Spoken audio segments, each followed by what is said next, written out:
Hi everyone, welcome to my audiovisual channel. My name is Gabriela Handal. I am a draftsman, an artist. I like to draw, that's why I use the term draftsman. I use the term draftsman because I like the word, not because of some, gender thing. I like the word, and also when I use the word, I use it specifically with what I think is the British spelling, which is D-R-A-U-G-H-T-S-M-A-N, because I also like that word more than the D-R-A-F-T-S. Anyway, that's minutia. Today, I want to talk to you shortly, just for a little while, about this book that I'm reading, The Art Instinct by Dutton. I have said I am reading this book for months and months now because apparently I can't just sit down and read. It's weird. Anyway, the thing is that what I want to do is just read an excerpt or two, or just read a part of it and maybe muse a little bit about it, and then that's it. So Dutton in the book has this section where it's actually called What is Art? And his argument, I'm not going to read that part. It's the part that the part that I'm going to read is in this section. So he argues, his argument is that discussing or trying to determine whether something is or isn't art is kind of like the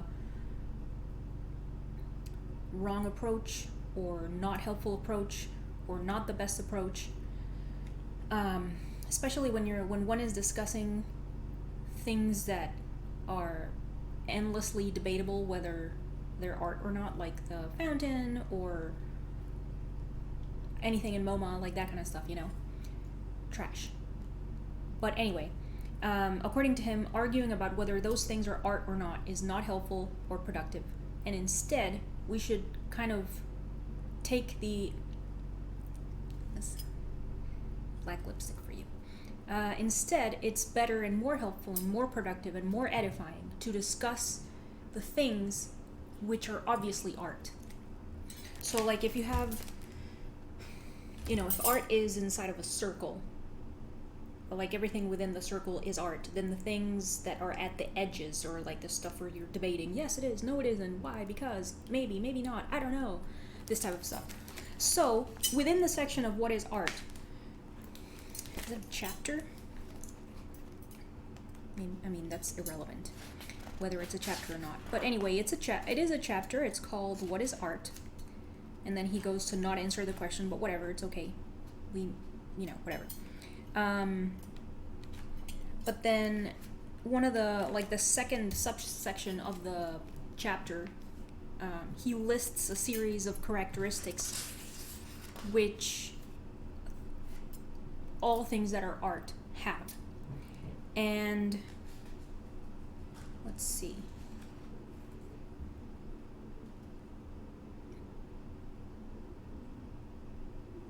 I don't remember whether he says that a work of art has all of the characteristics, or has many of the characteristics, or if there's like a minimum requirement of the characteristics that the work of art has to have to then, for sure fit into the category of art. I'm gonna go with the idea that it does, that a work, something that has been made by a person, has to cover all of these characteristics, which are 12. Just give me a minute. 12. It has to have all of those things, all of the 12 characteristics, and then you can start considering it art. Like, okay, that's probably very likely, or just is art. So, I think what I kind of want to make is maybe like, a short video for each of the characteristics. So then this will be part 1, I guess, of that tentative video series. Okay? Alright, so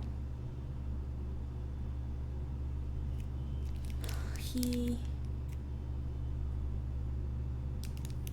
precedes the list, just so you know.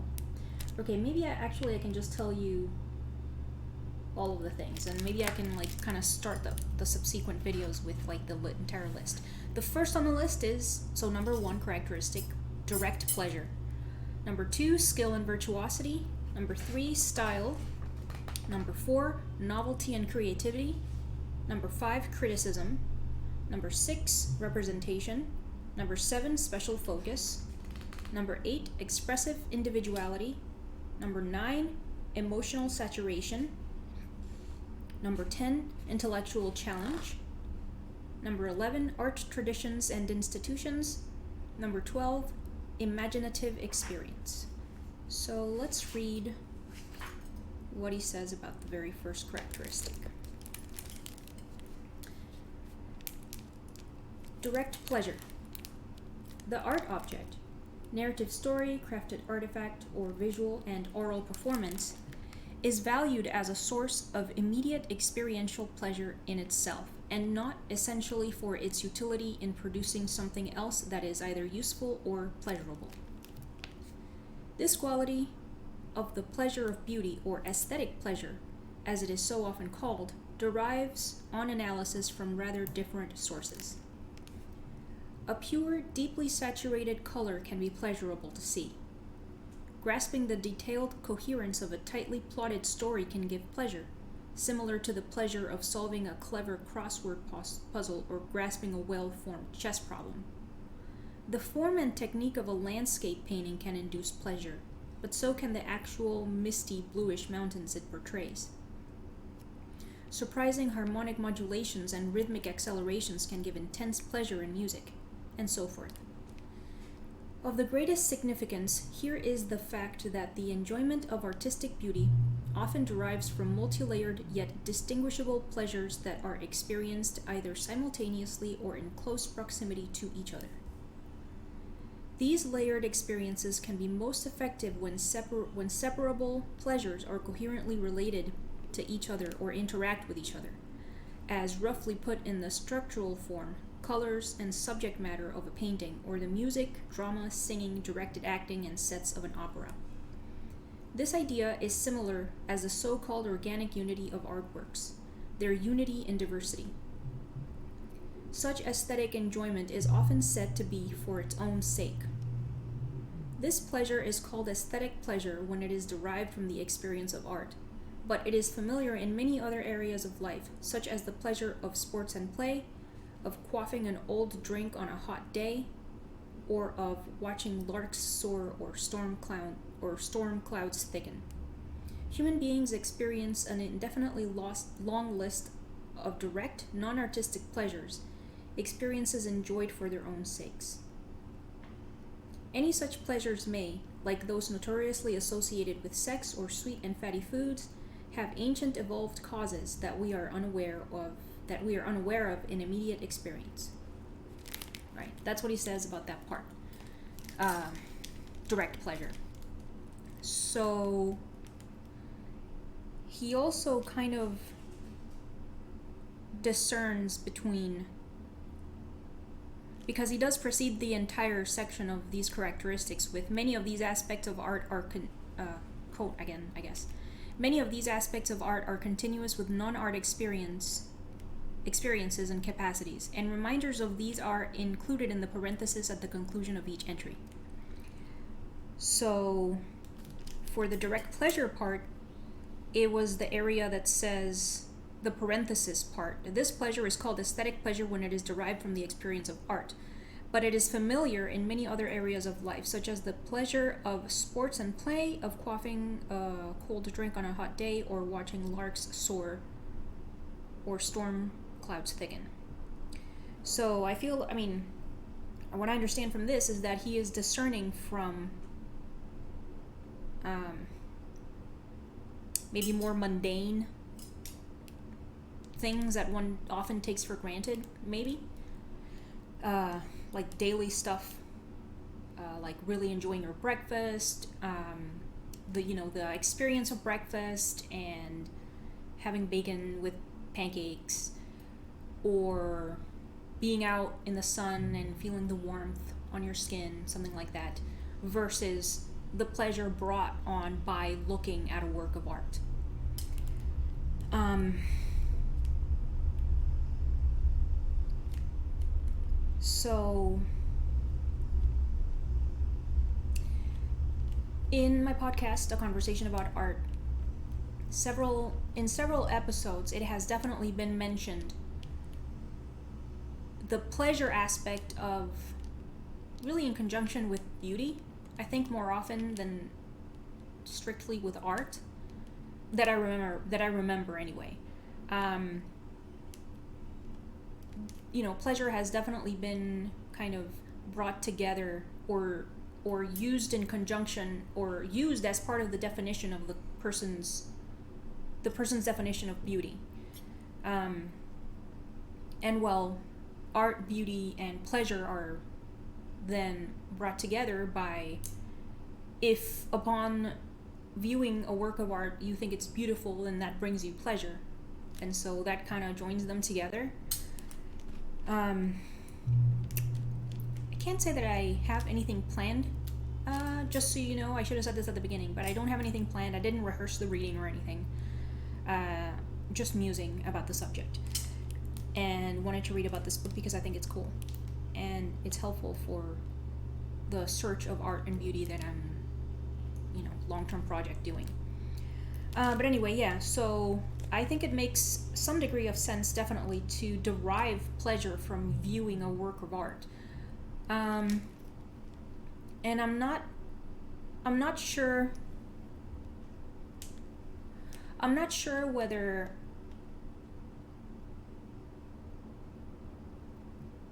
work which depicts unsavory things or gory things or whatever. Alright,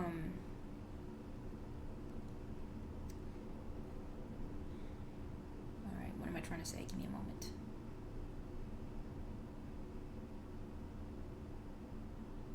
I guess I don't know if whether work that conveys unsavory things or gory things or ugly things or just whatever that off the top of one's head doesn't maybe strictly fit into maybe conventional beauty or stuff that is more readily recognized as beauty would count. Because not that it doesn't count, because obviously lots of my guests and I also agree with the idea that one can find beautiful, not just beauty, but also pleasure in work that conveys things that are not as readily recognized as beautiful, like carcasses or pictures of like rotting roadkill or a rotting dead animal in the forest. I myself have used the example of Kath Kollwitz's drawings and etchings, which are just filled with what was at the moment probably negative emotion because of the people that she's conveying in her work. It's people that are suffering, but I guess I wonder, now as I am like musing, I wonder what it is exactly that I feel, because I feel something for sure when I look at the work, at her drawings and etchings. Like the one of the mother with a dead child, that I find that very moving. But I don't know if there's a feeling of pleasure there. I guess it might come, I guess the pleasure might come from the skill of being able to convey like the physical gesture of the mother holding on to the dead child, and like the kind of like the limpness of the dead child in her arms. And so like that is amazing, like the capacity to do that and have the technical skill and the observational skill to do that. I think something about that probably brings me some degree of pleasure, or if I was able to find pleasure in the work, I would probably find it there, somewhere in there, I think.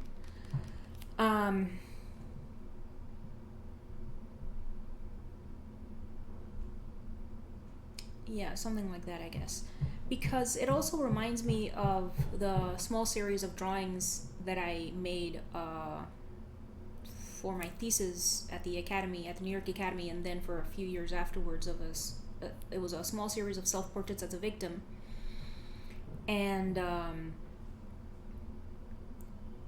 I associate no negativity to the drawings, because I'm like, so the purpose was to talk about these experiences that I had in the past with in relationships, romantic relationships or whatever, meaning with men, and people see that work for the most part, and they're like, oh my god, she was like raped or something. Oh my god, you're so brave. And it's like, then the technical work in the drawing is like totally to the wayside. But then for me, the experience that I derive from the drawings is, from viewing them, is pleasurable, because in the sense that, well, I know that I did that, and it's kind of crazy that I did, because those are not the biggest drawings, but some of the biggest drawings that I've made just so far in my artistic career.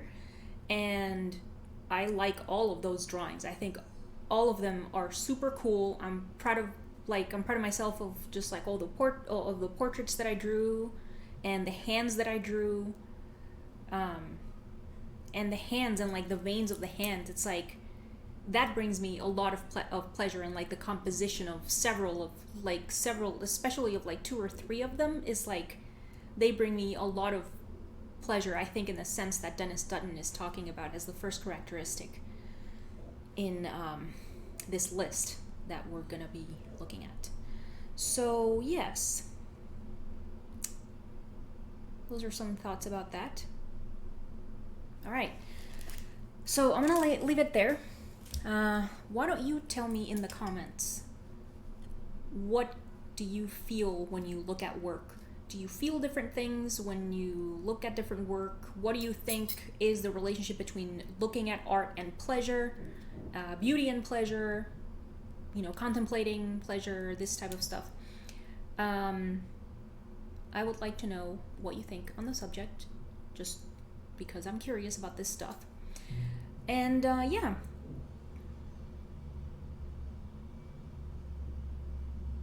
If you liked this kind of meandering muse and reading of an excerpt is a weird word, okay? But yeah, if you are into it, like the video and share the video and have a discussion with a friend or something, and let me know, because I'd be curious about that as well. And subscribe to my audiovisual channel.